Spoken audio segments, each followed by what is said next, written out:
Hi, Road Warriors. Dr. Mary Warren here with Road Warrior Wellness.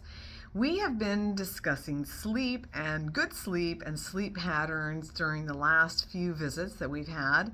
And one of the things that I'd like to talk with you about today is food allergies, and then also how food can support you to give you better sleeping patterns. So first of all, the don't list, or the food allergies. And a lot of us don't realize that we actually have food sensitivities or food allergies. And here's a great example. I learned back about 4 years ago that if I have wheat, I will snore. That is an annoying thing for anyone that I'm around sleeping, including my husband. I don't generally eat wheat very much because I'm sensitive to it. I might be allergic to it, but I know that I'm sensitive to wheat, and I don't eat it very often. My husband and I just recently completed a 3-week program called the 21-Day Purification, which is something that we've done for years and years in my practice and with others. And after we completed that, we had a little bit of cheese one night, and I noticed that my husband was really snoring.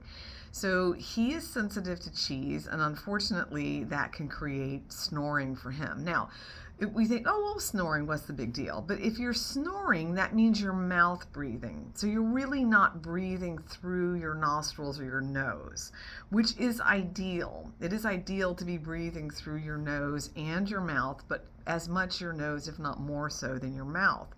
If you're not breathing through your nose, then you are mouth breathing and you are likely snoring, and your quality of sleep is not going to be as high or as good. And you may not have as much quantity of sleep as you would without those sensitivities causing snoring. And there are other things that can cause snoring as well. If you're overweight or worse, obese, then the uvula, which hangs down at the back of your throat, that little guy that hangs at the back of your throat, that will also be overweight or obese, meaning that it will take up more room and it will actually obstruct your esophagus and create breathing problems or sleep apnea. For sure, that can help in that whole process of sleep apnea, which we do not want that going on. And it has been said that if you're snoring, you're probably having sleep apnea. So the idea is to have really good quality sleep, and there are a lot of things that we can be doing to help our bodies with sleep. So just a couple more things that we want to avoid. Sometimes it's also easy to have sensitivities to rich or fatty foods at dinner time that will create intestinal distress or bloating or burping. And another thing can also be really spicy foods or even garlic. I notice myself sometimes if I eat something with a lot of garlic that it can kind of agitate my system. And one of the ways that we really know this is that if we are awake or we're restless between 1 a.m. and 3 a.m. So between 1 a.m. and 3 a.m. on the Chinese body clock is the liver's most active period of time. It's a 2-hour window out of 24 hours that the liver is most active, and that's 1 a.m. to 3 a.m. And it's during that time that we're typically doing a lot of detoxification. And our body should be handling that and just dealing with that nicely without any sort of sleep disruption. So what are the things that can really help with better sleep food-wise? Well, one of the things that can really help with your sleep are cruciferous vegetables. So those are all of your Brussels sprouts, broccoli, cabbage, kale, cauliflower. Did I say cabbage? I did say cabbage. And other foods that are also high in minerals and very good for the intestines and the liver are radishes, super for digestion. You don't have to eat a lot of them. Seeds are also quite good. If you can do seeds, they're high in nutrients and they're not as sensitive as nuts can be for some people from an allergy standpoint.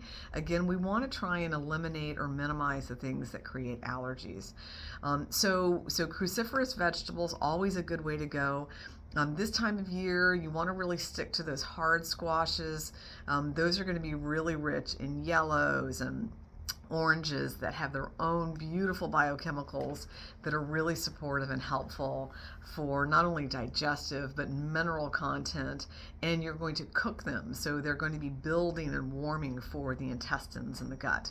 Some other things you can be doing are vegetables like beets. Beets are phenomenal for the liver and the gallbladder. They have really good mineral content, nutrient content. Betaine is the nutrient that's so helpful for your vascular system, but gallbladder and liver love beets. And you want to roast those, eat them raw, or use them in smoothies. If you're steaming beets, then you will want to retain the water because the betaine will actually go into the water for steamed beets. If you're buying beets that are steamed, even organic, they don't have that vital nutrient in them because it has gone into the water that they were steamed in. So hang on to that water, or eat them raw, blend them in a high-speed blender, or roast them. Great time of year to be using your oven.